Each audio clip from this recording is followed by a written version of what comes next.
চুপ করে দাঁড়িয়ে আছিস কেন? শরীর খারাপ? কিছু হয়েছে তোর?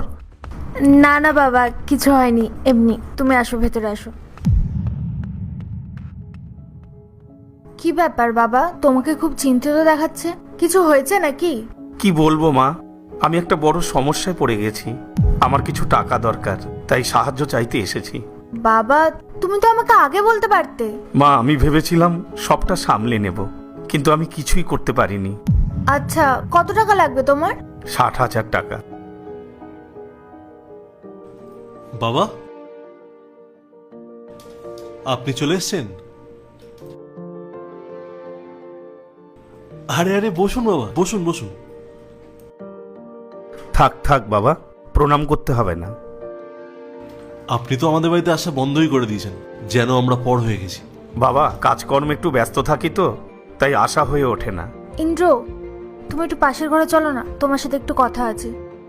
বাবা, আপনি বসুন, আমরা আসছি।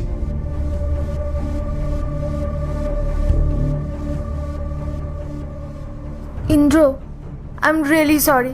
আমি বুঝতে পারিনি যে তখন ওটা তুমি আমার বাবার কথা বলছিলে। আমি ভেবেছিলাম তুমি তোমার বাবার কথা বলছিলে।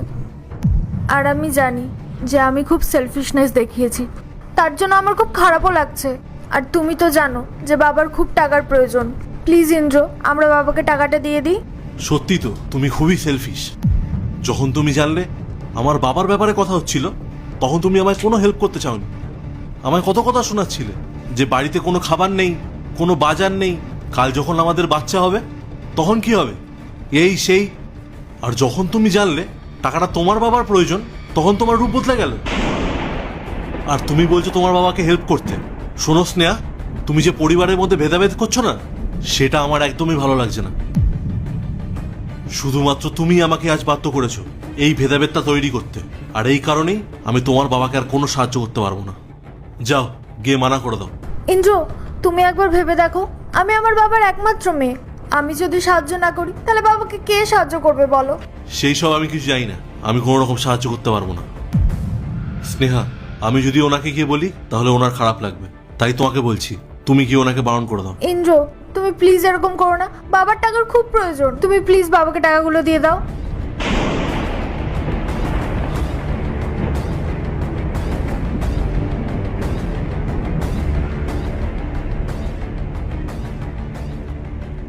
বাবা, আমাদের ক্ষমা করে দিও। আমাদের পক্ষে সাহায্য করা সম্ভব হচ্ছে না। মারে, দেখ না, যদি সম্ভব হয়। আমি না খুব সমস্যায় পড়ে আছি রে। বাবা, আপনি চিন্তা করবেন না,